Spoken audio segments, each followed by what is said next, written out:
So today I'm going to be reviewing the WEN 16-inch scroll saw that I got off Amazon a year ago.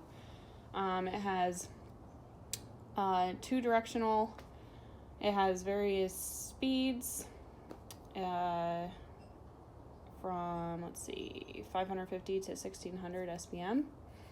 It has this hose that comes down here to blow away the sawdust as you're cutting, which is really nice. It works well, but if you're cutting a lot, you tend to have to blow it away with your breath in order to get most of it out. It comes with this light here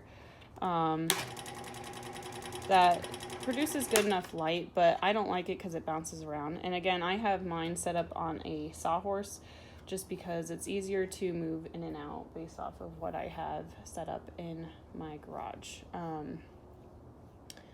In addition, it has, again, the various speeds that when you turn on, it goes from low to high. I use the low basically to do curve cuts and things like that.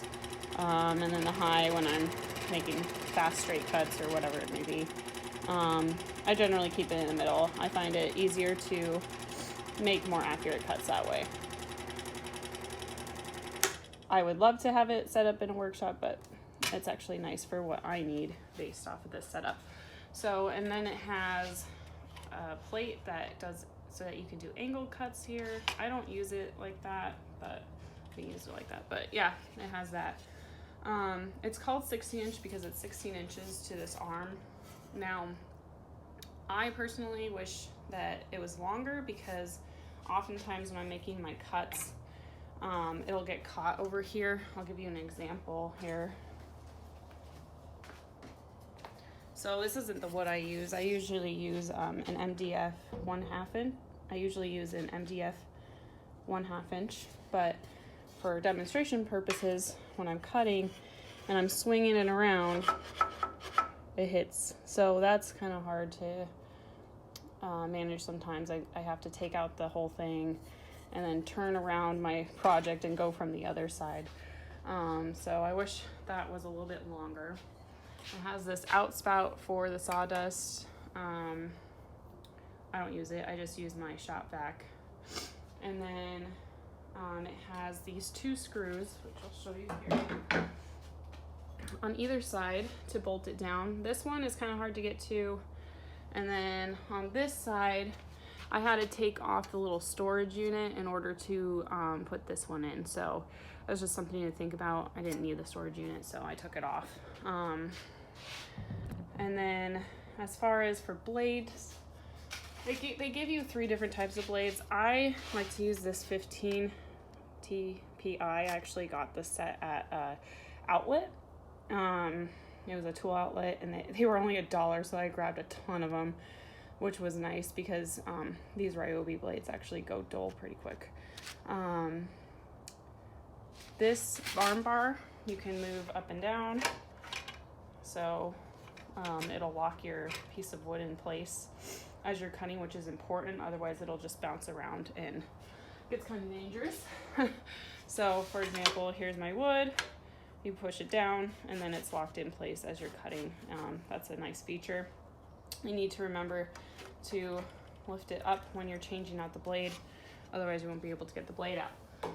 Now, to take the blade out, what you do is you first have to lift up on this bar right here.